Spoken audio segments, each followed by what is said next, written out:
High court के जज के घर नोट मिलने के मामले में आज राज्यसभा के उपसभापति ने अपने चेंबर में बैठक की। इसमें जेपी नड्डा और मल्लिकार्जुन खड़गे भी शामिल हुए। 15 करोड़ के नोट जज के घर से मिले थे। जस्टिस वर्मा के हर तरीके के न्यायिक काम पर रोक लगा दी गई है। रिश्वतखोरी के आरोपों का सामना कर रहे दिल्ली हाईकोर्ट के जस्टिस यशवंत वर्मा के खिलाफ इलाहाबाद हाईकोर्ट बार एसोसिएशन लामबंद हो रहा है। बार एसोसिएशन ने बैठक बुलाई है। जस्टिस वर्मा का इलाहाबाद हाईकोर्ट ही तबादला हुआ था, जिसका बार एसोसिएशन विरोध कर रहा है। इससे पहले खबर आई थी कि सोमवार के लिए दिल्ली हाईकोर्ट की कॉल लिस्ट में जस्टिस यशवंत वर्मा को कोर्ट में मामलों की सुनवाई के लिए डिवीजन बेंच नंबर 3 के प्रमुख के रूप में दिखाया गया है। हालांकि अब कोर्ट की तरफ से स्पष्ट हो गया है कि जस्टिस वर्मा सुनवाई में शामिल नहीं हो सकेंगे। इस मामले पर सुप्रीम कोर्ट के वकील जय अनंत का बयान आया है, सुनिए। कैश जैसी चीज, इतनी सेंसिटिव चीज, मैं तो नहीं मान सकता कि कोई ऐसे अपने कोई बाहर कोई आउट हाउस में किसी ने बस रख दिया, वहां आग लग गई और बस वो मिल गया। मैं एक मिनट के लिए भी नहीं बोल रहा हूं कि ये व्यक्ति बिल्कुल ही इनोसेंट है या कोई सजा नहीं होनी चाहिए, बिल्कुल नहीं। मैं केवल इतना कह रहा हूं क्योंकि ये सेंसिटिव इशू है।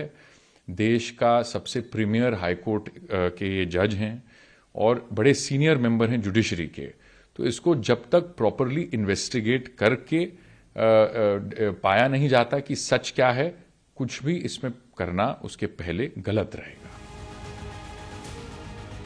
हाईकोर्ट के जज के घर से 15 करोड़ कैश मिलने पर दिल्ली की राजनीति भी गर्मा गई है। आम आदमी पार्टी की प्रवक्ता प्रियंका कक्कड़ ने क्या कहा, सुनिए। अब तक ईडी और सीबीआई कहाँ छुपे बैठे हैं, क्यों चुप हैं? ये बहुत इंपॉर्टेंट है एक डेमोक्रेसी में लोगों का न्यायपालिका पर विश्वास बने रखना, और ये एक बहुत ही बड़ा सेटबैक मानती हूँ मैं। बहुत इम्पॉर्टेंट है कि इस पर तुरंत एक्शन लिया जाए, इस पर रेजिग्नेशन मांगा जाए उन जज का, और साथ ही ये वॉशिंग मशीन में धुलने की जो प्रक्रिया शुरू हुई थी, ये किसके कहने पे हुई थी, इसके भी जांच आदेश जरूर होने चाहिए। जस्टिस यशवंत वर्मा के दिल्ली स्थित आधिकारिक आवास पर एक फायर फाइटिंग ऑपरेशन के दौरान बड़ी मात्रा में कैश मिलने का दावा किया गया था। हालांकि सूत्रों के अनुसार इस दौरान जस्टिस वर्मा शहर से बाहर थे। इस बीच उनके घर के बाहर से जले नोटों के बंडल की तस्वीरें सामने आई थी। मलबा भी जला पड़ा मिला, इसमें जले नोट भी देखने को मिले।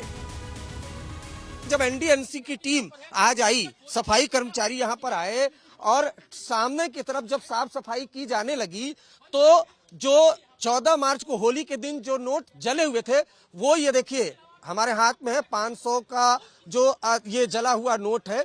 इस तरह के नोट मिले थे।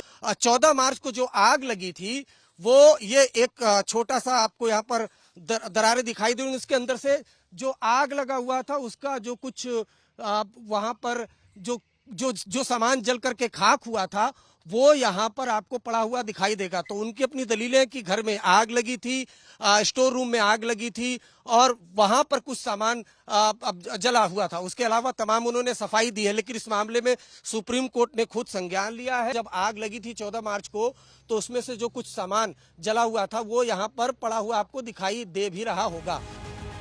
बहरहाल भारत के मुख्य न्यायाधीश संजीव खन्ना ने हाईकोर्ट को निर्देश दिया था कि वे जस्टिस यशवंत वर्मा को कोई भी न्यायिक कार्य न सौंपे। जब तक कोई फैसला नहीं आ जाता है, तब तक उन्हें सुनवाई से दूर रखा जाए।